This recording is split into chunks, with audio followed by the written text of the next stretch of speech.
నమస్తే welcome to good morning Bharat. దయచేసి political వాయిస్ను like చేయండి, సబ్స్క్రైబ్ చేయండి, షేర్ చేయండి, కామెంట్ చేయండి. ఈరోజు ఉన్నటువంటి ముఖ్యమైనటువంటి వార్తలను ఉన్నటువంటి వాస్తవాలను విశ్లేషించుకుందాం.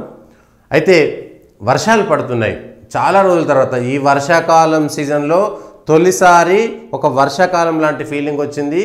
వానాకాలంలో ఇంతకుముందు వర్షం పడితే పొద్దున వర్షం పడేది, రాత్రి వర్షం పడేది, లేకపోతే మధ్యాహ్నం అంతా ఫుల్ ఎండ కొట్టేది, రాత్రి కాగానే మళ్ళీ ఏసీలు వేసుకోవాల్సి అంటే విచిత్రమైనటువంటి వాతావరణ పరిస్థితులు వచ్చేసినాయి. కానీ గత 2 రోజులుగా కురుస్తున్నటువంటి వర్షాలతోటి ఇటు తెలంగాణ రాష్ట్రంలోనూ అటు ఆంధ్ర రాష్ట్రంలోనూ ఉక్కిరి బిక్కిరవుతున్నది. బిక్కిరవుతున్నటువంటి దాంట్లో ప్రజలు అప్రమత్తంగా ఉండాలి, జాగ్రత్తగా ఉండాలి.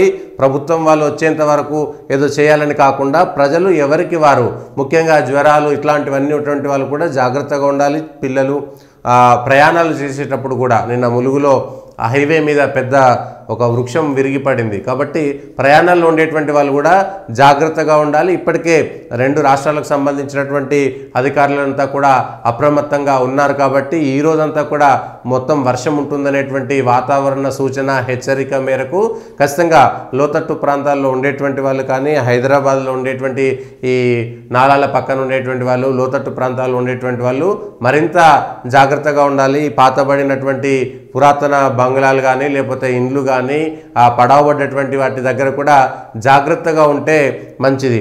అయితే ఇప్పటి వరకు కొంతవరకు కరువు కాలంగా కనబడ్డట్టే ఉంది.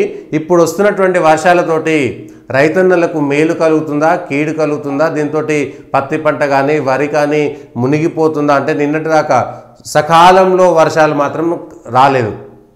అంతకుముందు ఒకసారి పెద్ద వర్షం పడ్డా కూడా మధ్యలో వచ్చినటువంటిది వర్షాలు ఏదైతే వర్ష ప్రభావం తక్కువగా ఉండడం వల్ల దాంతో కొంత కరువుగా కనిపించింది. ఇప్పుడు పడుతున్నటువంటి వర్షాలతోటి రైతన్నలకు మేలు జరుగుతుందా, కీడు జరుగుతుందా?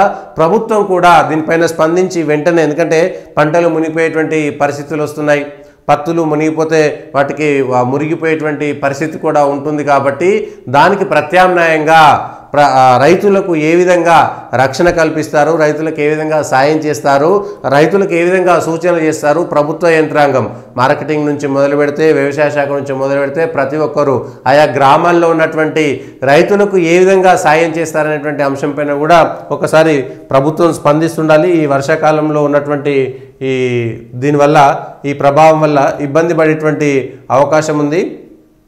రైతులను ఆదుకోవాలి. వణికించినటువంటి చినుకు, నీట మునిగిన వరి, పత్తి, మొక్కజొన్న పంటలు కూడా ఉప్పొంగినటువంటి వాగులు ఇవన్నీ కూడా. కృష్ణా బేసిన్లో హై అలర్ట్. శ్రీశైలం నుంచి 5 లక్షల క్యూసెక్లు, నాగార్జున సాగర్ 26 గేట్లు ఎత్తివేత. ఈ నెలంతా కూడా వానలుంటాయి.